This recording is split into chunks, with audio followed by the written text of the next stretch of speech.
Hello students, welcome back. Thumbnail চাই চাগে নিশ্চয় গম পাইছা যে মই আজি তোমালোকৰ কাৰণে কি ভিডিও লৈ আহিছো। হয়, নেৰেচন, যাক স্পিচ বুলিও কোৱা হয়। পোনপ্ৰথমতে এটা ৰিকুৱেষ্ট, যিসকলে নেৰেচন টান পোৱা, কঠিন পোৱা, তেওঁলোকে অলপমান অকলশৰীয়াকৈ বহি এই ভিডিওটো শেষলৈকে স্কিপ নকৰাকৈ চোৱা, পাৰিলে ইয়াৰফোনডাল লগাই ল'বা। এইটো ভিডিঅ' মই অকল বেছিকখিনি শিকাম, তাৰ ভিডিঅ'টোত ইণ্টাৰগেটিভখিনি শিকাম, তাৰ পিছৰ ভিডিঅ'ত অপটেটিভ বা তেনেকুৱা মানে এডভান্স লেভেলৰ খিনি শিকাম। গতিকে গোটেইকেইটা ভিডিঅ' চাবা, সৰুখিনিয়ে এইখিনি চালেই হ'ব। আৰু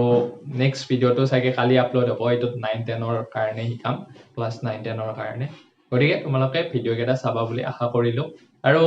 এই ভিডিঅ' কেইটা চোৱাৰ পিছত তোমালোকৰ নেৰেচন সম্পৰ্কে যিসমূহ ডাউট আছে, এইটো 100% ক্লিয়াৰ হ'ব বুলি মই ক'ব পাৰোঁ। ঠিক আছে, তেতিয়াহ'লে আহা আৰম্ভ কৰোঁ ভিডিঅ'টো। চোৱা, তোমালোকে নেৰেচন কি বা স্পিচ কি বা নেৰেচনৰ প্ৰকাৰ কি কি, কেই প্ৰকাৰৰ আছে, সেইবিলাক জনাৰ আগতে মই তোমালোকক দুটা সেন্টেন্স দেখুৱাব বিচাৰিছো। প্ৰথম সেন্টেন্সটো চোৱা, Sujata says I love my school. সুজাতাই কয় মই মোৰ বিদ্যালয়খনক ভাল পাওঁ। নেক্সটটো দিছো, Sujata says that she loves her school. সুজাতাই কয় যে তাইৰ বিদ্যালয়খনক ভাল পায়। ভালকে চোৱা, প্ৰথম বাক্যটোত সুজাতাই যেনেদৰে কৈছিল মই তেনেদৰে ক'লো তোমালোকক। সেইকাৰণে ঊৰ্ধ্বকমা দি দিছো। ইয়াত এটা ঊৰ্ধ্বকমা হ'ব।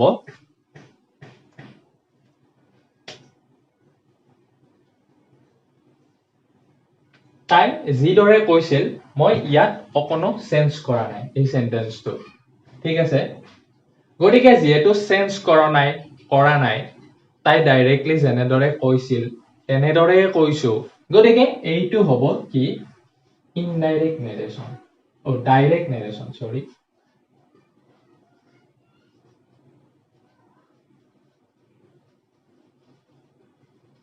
Direct narration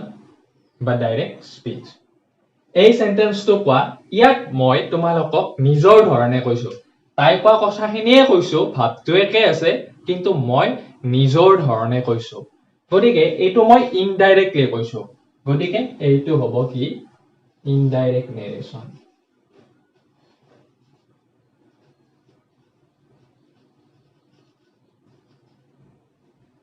indirect narration. গতিকে নেৰেচনৰ যে দুটা ভাগ আছে তোমালোকে গম পালা, ডাইৰেক্ট নেৰেচন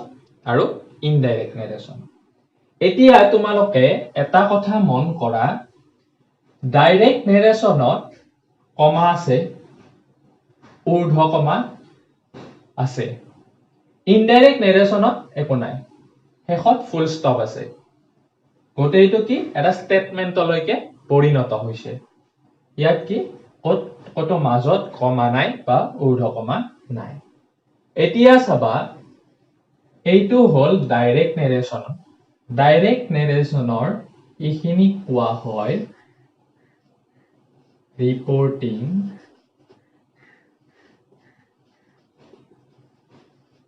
ক্লজ। ঠিক আছে, এইখিনিক ৰিপৰ্টিং ক্লজ আৰু এইখিনি কোৱা হয়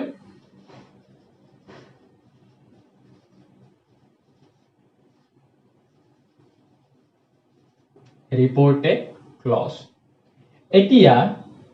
ক্লজ মানে তো জানে, ক্লজ মানে হৈছে বাক্যৰ অংশ, বা ৰিপৰ্টিং ক্লজ বুলি নকয়, তোমালোকে ৰিপৰ্টিং স্পিচ বা ৰিপৰ্টেড স্পিচ বুলিও ক'ব পাৰা। এতিয়া এই ৰিপৰ্টিং ক্লজত যিটো ভাৰ্ব আছে তাক কি ক'ব, ৰিপৰ্টিং ভাৰ্ব। আৰু ৰিপৰ্টেড ক্লজত যিটো ভাৰ্ব আছে তাক কি ক'ব, ৰিপৰ্টেড ভাৰ্ব।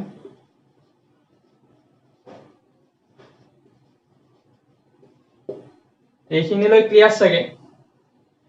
এতিয়া তোমালোকৰ পৰীক্ষাত কেনেকুৱাকৈ আহিব চাবা, তোমালোকক হয়তো ডাইৰেক্ট নেৰেচনটো দিয়া থাকিব,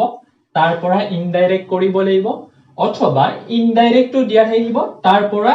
ডাইৰেক্ট কৰিব লাগিব। এতিয়া কেনেকৈ কৰিম, ৰুল বিলাক চাবা। প্ৰথম ৰুলটো হ'ল তোমালোকে যদি বহি পেন উলিয়াই লৈছা লিখি লোৱা যদি মনত নাথাকে যদি মনত থাকে তো ভালে প্ৰথম কথা ৰিপৰ্টিং ভাৰ্বটো যদি প্ৰেজেন্ট টেন্সত থাকে তেতিয়া ৰিপৰ্টেড ক্লজটোৰ টেন্সৰ পৰিৱৰ্তন নহয় গম পাইছা এই ৰিপৰ্টিং ভাৰ্বটো এটো ৰিপৰ্টিং ভাৰ্ব দেই ৰিপৰ্টিং ভাৰ্বটো যদি প্ৰেজেন্ট টেন্সত থাকে এই ফালৰ ৰিপৰ্টেড ক্লজ খিনিয়ে টেন্সৰ পৰিৱৰ্তন নহয় বাকি এইবিলাক পৰিৱৰ্তন হ'ব কিন্তু টেন্সৰ পৰিৱৰ্তন নহয় গতিকে এইটো কথা মনত ৰাখা কিন্তু ৰিপৰ্টিং ভাৰ্বটো যদি past টেন্সত থাকে অথবা past টেন্সত থাকে মানে says না থাকি said থাকে তেতিয়া এই ফালে কিন্তু টেন্সৰ পৰিৱৰ্তন হ'ব কি টেন্সৰ পৰিৱৰ্তন হ'ব মই কৈ আছো অলপ ধৈৰ্য ধৰা কিন্তু এটো কথা মনত ৰাখা যে এইটো প্ৰেজেন্ট ফৰ্মত থাকিলে এই ফালৰ ৰিপৰ্টেড ক্লজটোৰ টেন্সৰ পৰিৱৰ্তন নহয় গতিকে আমি কি কৰিলো এইখিনি ঠিকে ৰাখিলো সুজাতা says আৰু এটা কথা আৰু এটা ৰুল যে ইয়াত যদি এই ৰিপৰ্টিং ক্লজটোত যদি অবজেক্ট নাথাকে ইয়াতটো অবজেক্ট নাই মেনশন নাই হয়নে সুজাতা says সুজাতাই কাক কৈছে মেনশন নাই গতিকে ইয়াত যদি অবজেক্ট নাথাকে তেতিয়া says টো says হৈ থাকিব said টো said হৈ থাকিব কিন্তু যদি অবজেক্ট থাকিল হয় বা সুজাতা says টো মি থাকিল হয় তেতিয়া কি হলে হয় say verb টো চেঞ্জ হৈ tell হয় ঠিক আছে সুজাতা tells হ'ব বুজি পাইছা গতিকে ইয়াত যেহেতু অবজেক্ট নাই সুজাতা says এ লিখিলো তাৰ পাছত এই মাজৰ খিনিত এই ঊৰ্ধ্ব কমা আৰু কমাটো আতৰাই দি আমি তাত কি লিখিব লাগিব that লিখিব লাগিব that মনত ৰাখিবা that লিখিব লাগিব তাৰ পাছত I টো চোৱা C কিয় হ'ল তোমালোকে ভাবিছা যে I টো I হ'ব লাগিছিল C কেনেকৈ হ'ল এতিয়া এইটো জনাৰ কাৰণে তোমালোকে এখন চাৰ্ট মনত ৰাখিব লাগিব চাৰ্ট নম্বৰ 1 চোৱা মই চাৰ্টখন লিখি ললো ফাৰ্স্ট পাৰসন I আৰু we যদি থাকে ইয়াত যদি I আৰু we থাকে তেতিয়া according to subject of the reporting clause তেতিয়া কেনেকৈ চেঞ্জ হ'ব subject কৰ মতে চেঞ্জ হ'ব সুজাতা আছে সুজাতাৰ মতে চেঞ্জ হ'ব ঠিক আছে সেকেন্ড পারসন যদি আছে you second person hall you থাকিলে কি হ'ব according to object of the reporting clause আৰু যদি থাৰ্ড পাৰসন থাকে অৰ্থাৎ he she it আৰু they থাকে অথবা মানুহৰ নাম থাকে তেতিয়া চেঞ্জ নহয় মানুহৰ নাম থাকিলে pronounটো হ'ব তাৰ হলনি তোমালোকে এক্সাম্পলত গম পাই যাবা আৰে এইখন চাৰ্টখন তোমালোকে বহিত লিখি লোৱা এই চাৰ্টখন মোস্ট ইম্পৰ্টেন্ট এনেকুৱা তিনিখন চাৰ্ট আছে তিনিখন চাৰ্ট জনাৰ পিছত তোমালোকৰ নেৰেশন শুড গেট ক্লিয়াৰ সবাই দিয়া I টো আছে গতিকে ফার্স্ট পারসন কি হ'ব according to subject সুজাতা হ'ব সুজাতাটো আমি এবাৰ লিখিছো ইয়াত গতিকে দুবাৰ কিয় লিখিম তাৰ pronounটো ইউজ কৰিম সুজাতাৰ pronoun কি she যদি লৰা থাকিল হয় he লিখিলো হয় ঠিক আছে she লিখিলো বুজি পাইছা she টো কেনেকৈ আহিল তাৰ পিছত মূল ভাৰ্ব কি আছিল লাভ আছিল she লগত তো লাভ নহয় থাৰ্ড পাৰসন সিঙ্গুলাৰ সদায় s by es যোগ হয় গতিকে লাভস হল এটা সব my মানে কি ফার্স্ট পারসন I অর্থাৎ গতিকে কি হ'ব according to subject কি সুজাতা হয় না নাই গতিকে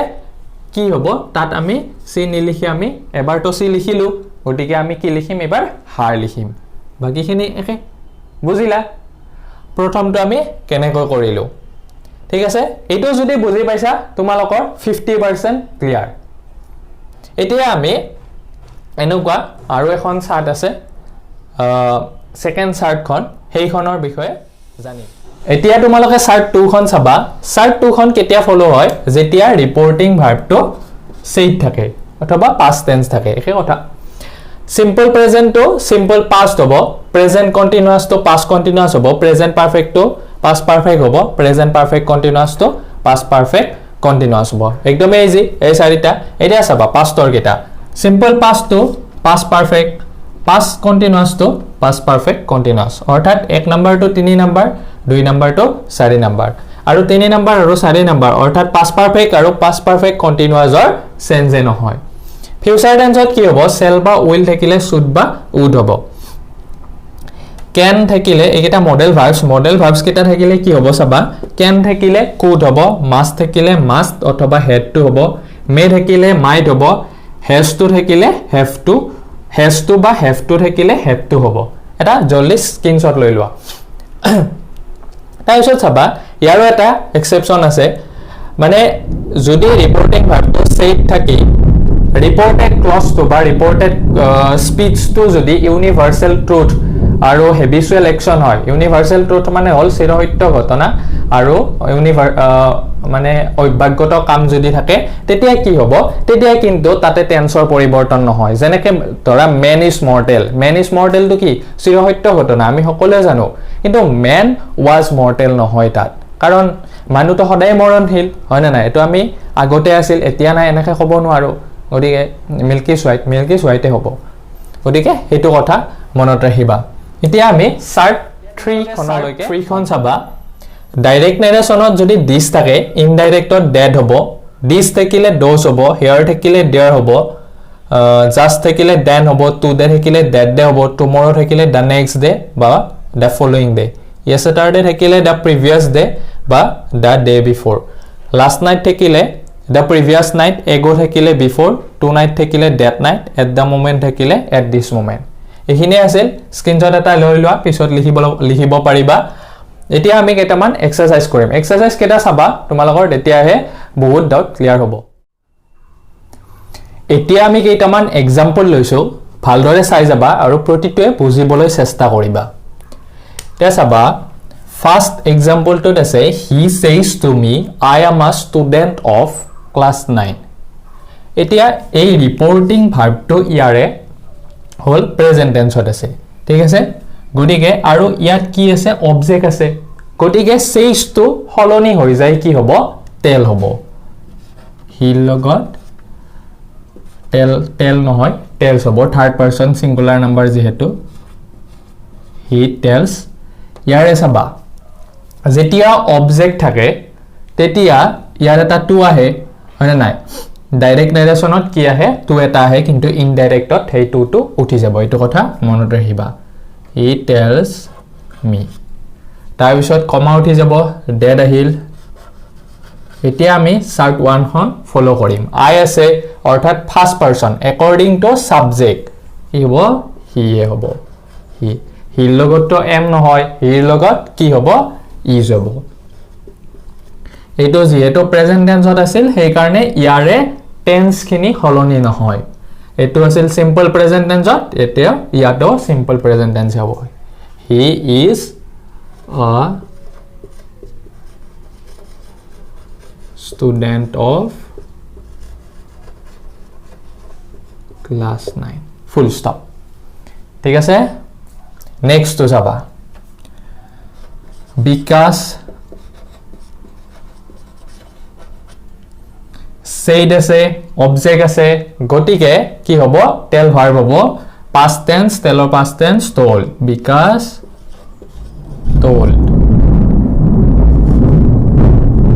to উঠি যাব অনিকাশ told অনিমেশ ইয়াতে dead হ'ব I according to subject বিকাশ তো লিখিছো এবাৰ আমি গটিকে বিকাশ নেলিখো বিকাশৰ হলনি কি লিখিম হি লিখিম হি এইটো চোৱা এতিয়া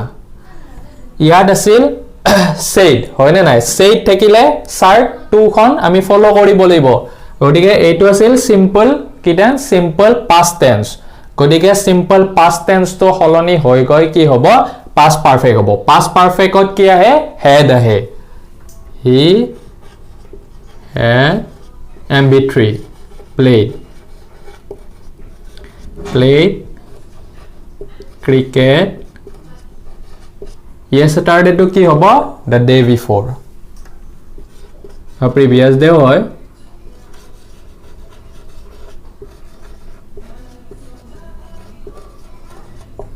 এতিয়া 3 নম্বৰ টো সবা জিনা said I was singing Jinai কৈছিল মই গান গাই আছিলো past continuous tense ইয়াত সবা জিনা যেহেতু অবজেক্ট নাই গতিকে said to said এ আহিব জিনা said ইয়াত that আহিব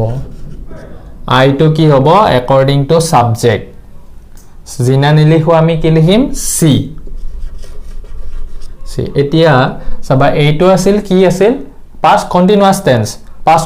to কি হয় past perfect continuous see past perfect continuous tense or বাক্যৰ গঠনটো কি had been mv1 or লগত ing he had been singing clear 4 to sapa Konkona said that he had এইটো সোয়া এই সেন্টেন্স টু কি হত আছে ডাইরেক্ট নেৰেচনত নাই ইনডাইৰেক্ট আছে ইনডাইৰেক্টৰ পৰা আমি ডাইৰেক্ট কৰিব লাগিব একে কথা ৰোল খিনি উল্টাই দিলে হল এতিয়া সাবা Konkona said that he had bought that book from the book fair the previous day ইয়াত said আছে হয়নে নাই Konkona গটিকে said হবো অবজেক্ট আছে নে নাই নাই গটিকে কমা হবো উৰ্ধকমা স্টাৰ্ট তাৰ পিছত এই সেন্টেন্সটো চাবা he had bought কি টেন্সত আছে past perfect কেতিয়া হয় যেতিয়া বাক্যটো কিহত থাকে ও past perfect দুটা হয় কেতিয়া হয় present perfect থাকিলেও past perfect হয় আকৌ simple present or simple past থাকিলেও past perfect হয় এতিয়া তোমালোকে কোনটো লৈকে নিবা এটা বস্তু চাবা the previous day আছে the previous day কেতিয়া হয় yesterday থাকিলে হয় গটিকে yesterday তো present perfect ত না থাকে গটিকে এই yesterday তো কি টেন্সত থাকে simple past ত থাকে গটিকে এই সেন্টেন্সটো আমি কিহত লিখিব লাগিব simple past tense ত লিখিব লাগিব Konkona said এটো কি হ'ব ইয়াত এটা ভুল হৈছিল দে দ্যাট এটো সি হ'ব লাগে এটো হি নহয় সি হ'ব লাগে আই হ'ব তেতিয়াহে আই আমি চাৰ্ট 1 খন ফলো কৰিব পাৰিম according to subject I bought mv2 subjectৰ লগত I bought so that আছে this হ'ব director this book from the book fair the previous day আছে গটিকে yesterday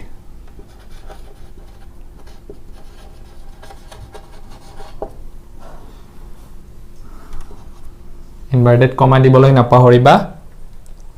এইটো চাবা grandmother said I read the Gita every day এইটো সোয়া I read the Gita every day আছে মানে এইটো কি সদায় কৰা বুজায় গটিকে যেহেতু এইটো হেবিচুৱেল অ্যাকশন ইয়াত কি টেন্সৰ হলনি নহব যদিও এইটো said আছে এইটো টেন্সৰ হলনি নহব গটিকে সিম্পল প্ৰেজেন্ট আছে আমি সিম্পল প্ৰেজেন্টতে লিখিব লাগিব